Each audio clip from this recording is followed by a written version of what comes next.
চীনের আগুনের ভাই পাকিস্তান, তবে এবার এই জোটে যুক্ত হচ্ছে আফগানিস্তানও। চীনের অস্ত্রে ভারত জয়ের পর বেইজিং সফরে গেছেন পাকিস্তানের পররাষ্ট্রমন্ত্রী ইসহাক দার। সেখানে শাহবাজ শরীফের দেশটিকে আয়রন ব্রাদার বলে সম্বোধন করেছে শি জিনপিংয়ের সরকার। শুধু অস্ত্রেই নয়, পাকিস্তানের বিরুদ্ধে আফগানিস্তান সীমান্ত ব্যবহার করে ভারত যেন কোনো ষড়যন্ত্র করতে না পারে, সেজন্য শাহবাজ শরীফের প্রতিনিধিদের সাথে নিয়ে তালেবানের সাথে বৈঠক করেছে শি জিনপিং সরকার। বালুচিস্তান সহ আফগান সীমান্তে ভারত অস্থিরতা তৈরিতে সমর্থন দিচ্ছে, এমন অভিযোগ কয়েক দিন ধরেই জোরালো হচ্ছিল। এমনকি আফগানিস্তানের সাথে সম্প্রতি মোদি সরকারের উচ্চ পর্যায়ের কয়েকটি বৈঠকও হয়।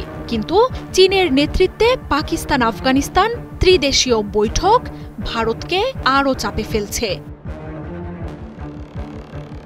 সংঘাত নিয়ে চীনের পররাষ্ট্রমন্ত্রী ওয়াং ইর সাথে বৈঠক করেছেন পাক পররাষ্ট্রমন্ত্রী ইসহাক দার।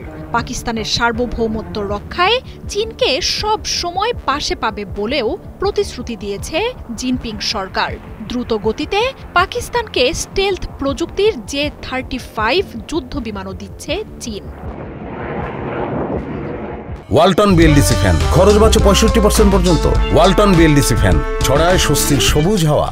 এবারের যুদ্ধ ভারতের সামরিক শক্তির বাস্তব পরীক্ষায় বড় ধাক্কা হয়ে এসেছে, যেখানে চীনের দেয়া J-10C, J-17 যুদ্ধ বিমান আর PL-15 এর মতো মিসাইলে অন্তত 6টি যুদ্ধ বিমান হারিয়েছে নরেন্দ্র মোদীর বাহিনী।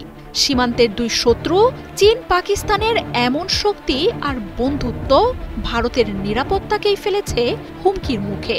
উত্তেজনার মধ্যে পাকিস্তানকে শুধু অস্ত্র বা সমর্থনই নয়, ভারতে হামলার জন্য স্যাটেলাইট কোঅর্ডিনেট থেকে শুরু করে প্রযুক্তি ও কারিগরি ব্যাপক সহায়তা দিয়েছে চীন, এমন অভিযোগ তুলছে ভারত।